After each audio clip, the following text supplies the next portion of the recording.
Bismillahirrahmanirrahim. Assalamualaikum warahmatullahi wabarakatuh.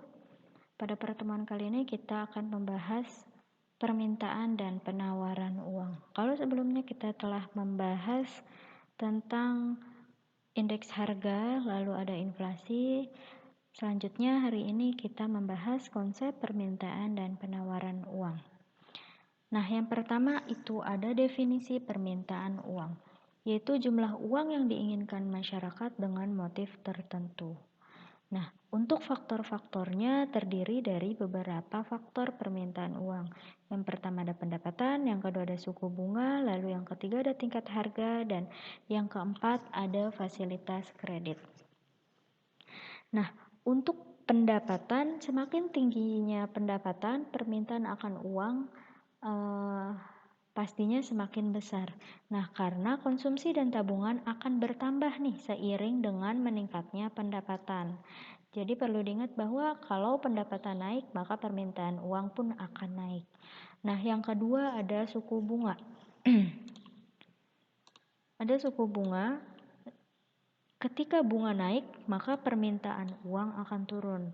Nah, kenapa kayak gitu atau kenapa seperti itu?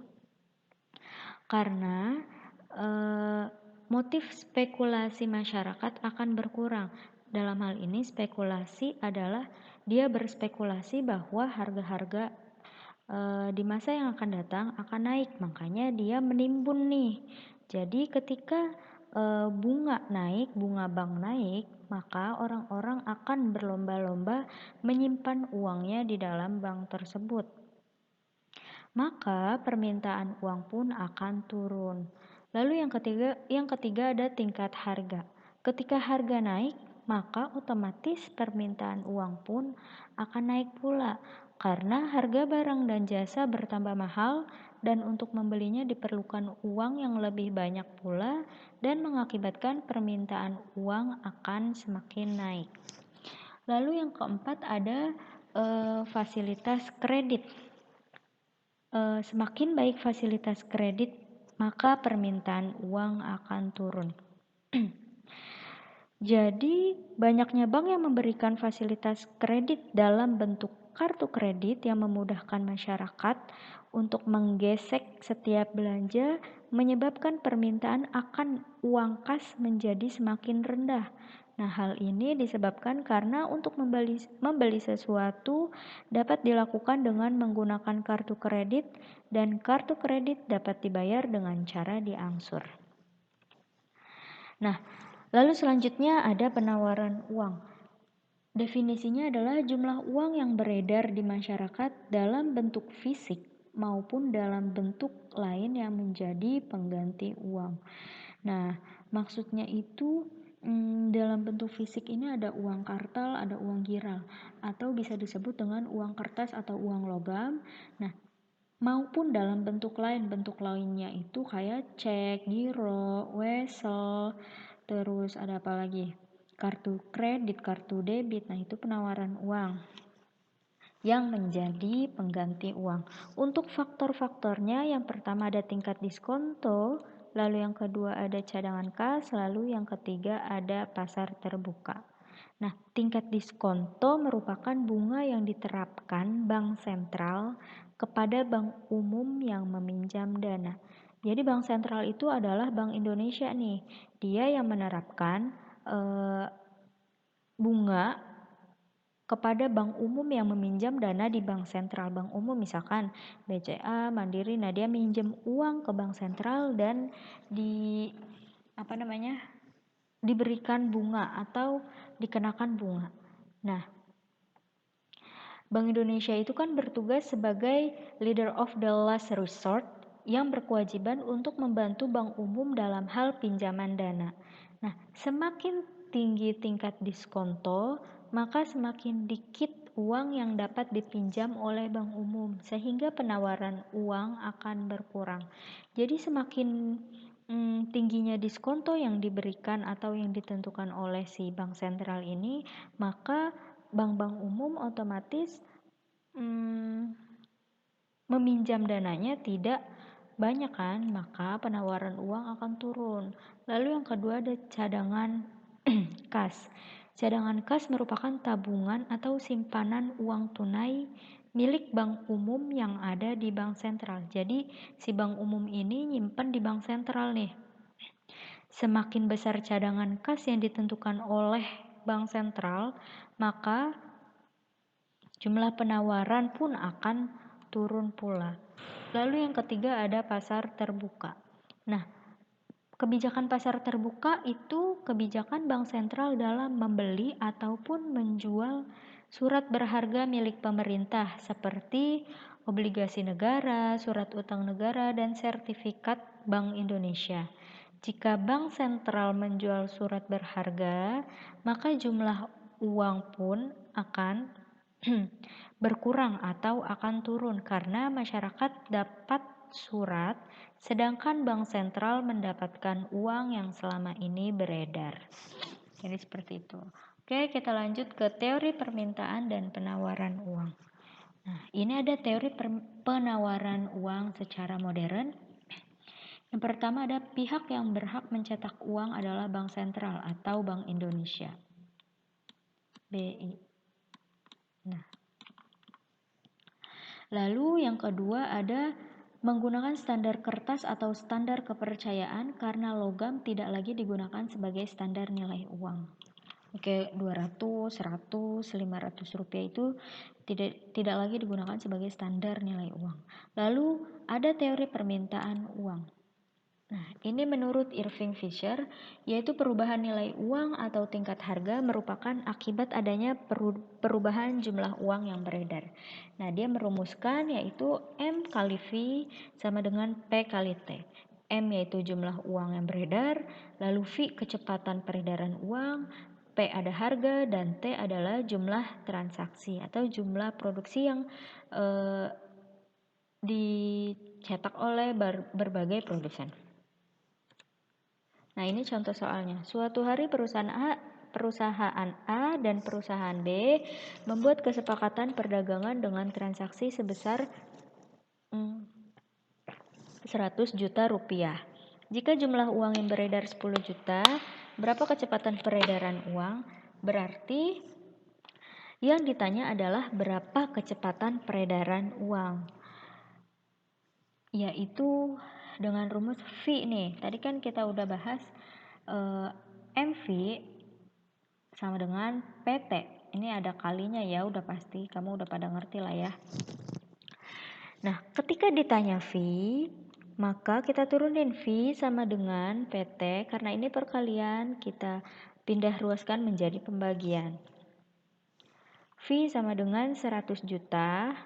100 juta dibagi dengan jumlah uang yang beredar. Karena T-nya tidak ada, maka kita taruh 100 jutanya lalu dibagi dengan 10 juta. V-nya atau kecepatan peredaran uangnya itu 10 kali. Jadi kecepatan peredaran uang dalam kasus di atas adalah 10 kali. Oke, lanjut contoh soal lagi nih.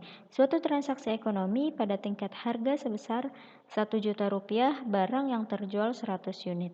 Kecepatan peredaran uang pada saat itu sebesar 10 kali. Tentukan besarnya uang yang beredar dalam transaksi tersebut. Kita dapati MV kali PT karena ditanyakan besarnya uang yang beredar, maka M. PT dibagi V. V-nya kita pindah ruaskan menjadi pembagian. M sejuta dikali 100. Oke. Dibagi dengan 10. Kecepatan peredaran uangnya. Kita dapati M 10 juta rupiah. Jadi jumlah uang yang beredar dalam transaksi tersebut adalah 10 juta rupiah. Contoh 3. Dalam sebuah perekonomian yang hanya memproduksi mobil dalam setahun dihasilkan 1000 unit mobil. Harga per unit mobil adalah 90 juta. Sedangkan kecepatan peredaran uang adalah 10 kali dalam setahun. Hitunglah berapa jumlah uang yang dibutuhkan. Berapa jumlah uang yang dibutuhkan? M, kita pindah ruaskan V-nya, kita dapat M sama dengan 90 juta dikali 1000 dibagi dengan 10. Kita dapati yaitu jumlah uang yang dibutuhkan adalah 9 miliar. Itu adalah beberapa contoh metode Irving Fisher. Nah, selanjutnya ada J.M. Keynes. Terdapat 3 motif seseorang kenapa bisa memegang uang. Yang pertama ada motif transaksi, yang kedua ada motif berjaga-jaga, lalu yang ketiga ada motif spekulasi. Motif transaksi. Nah, masyarakat memegang uang tunai dengan tujuan untuk mempermudah melakukan transaksi yang memenuhi kebutuhan sehari-hari. Lalu yang kedua ada motif berjaga-jaga. Suatu saat kita membutuhkan uang secara mendadak, oleh karena itu dapat dilakukan dengan cara menabung. Jadi motif berjaga-jaga nih. Lalu yang ketiga ada motif spekulasi. Tadi sudah Ibu singgung bahwa orang itu berspekulasi bahwa harga akan naik. Jadi membelinya saat harga sedang murah. Contohnya pedagang trompet di malam tahun baru. Tujuannya agar mendapat keuntungan yang berlipat setelah dia jual di malam tahun baru. Nah, ini ada jumlah uang yang beredar. Uang beredar itu ada 2 nih, ada uang beredar dalam arti sempit dan uang beredar dalam arti luas. Kita bahas uang beredar dalam arti sempit terlebih dahulu. Nah, uang beredar dalam arti sempit ini disimbolkan dengan M1, no money.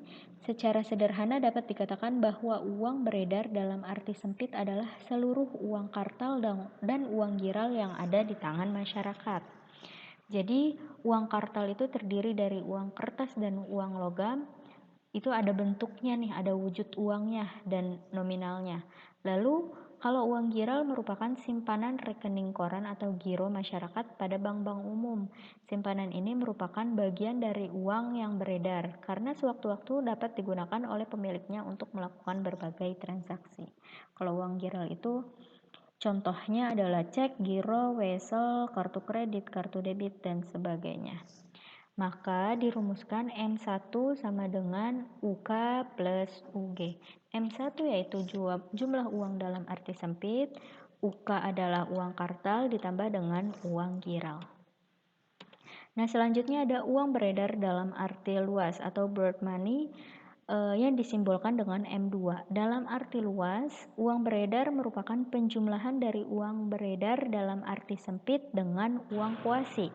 Nah, penjumlahan dari uang beredar dalam arti sempit dengan uang kuasi. Uang kuasi atau near money adalah simpanan masyarakat pada bank umum dalam bentuk deposito berjangka dan tabungan. Uang kuasi diklasifikasikan sebagai uang beredar dengan alasan bahwa kedua bentuk simpanan masyarakat ini dapat dicairkan menjadi uang tunai oleh pemiliknya untuk berbagai keperluan transaksi yang dilakukan. Nah, kalau deposito berjangka itu tabungan yang bisa diambil ketika kita memutuskan untuk berdeposit di bank tersebut. Misalkan kalian nabung nih 10 juta tapi tidak bisa digunakan begitu saja seperti kartu debit. Kalau kartu debit kan kalian bisa gesek uangnya kapan aja kan ketika kalian ingin belanja. Nah, kalau deposito berjangka itu tabungan yang ada waktu pengambilannya, misalkan 10 juta, akan diambil 5 tahun lagi nih, tahun 2025. Berarti tabungan itu bisa diambilnya pada tahun 2025 sesuai kesepakatan di awal kapan diambilnya. Jadi dapat dirumuskan bahwa M2 atau uang beredar yang dalam arti luas sama dengan M1 dalam arti sempit ditambah dengan deposito. Jadi kalau untuk M1 ini atau jumlah uang beredar yang dalam arti sempit itu tidak ada depositonya, cuma uang kartal dan uang giral yang dipegang oleh masyarakat. Dan kalau misalkan uang beredar yang dalam arti luas itu ditambah dengan deposito gitu. Jadi untuk pembelajaran kali ini cukup sekian. Dicek tugasnya, semangat belajarnya. Semoga kalian dalam keadaan sehat walafiat. Assalamualaikum warahmatullahi wabarakatuh.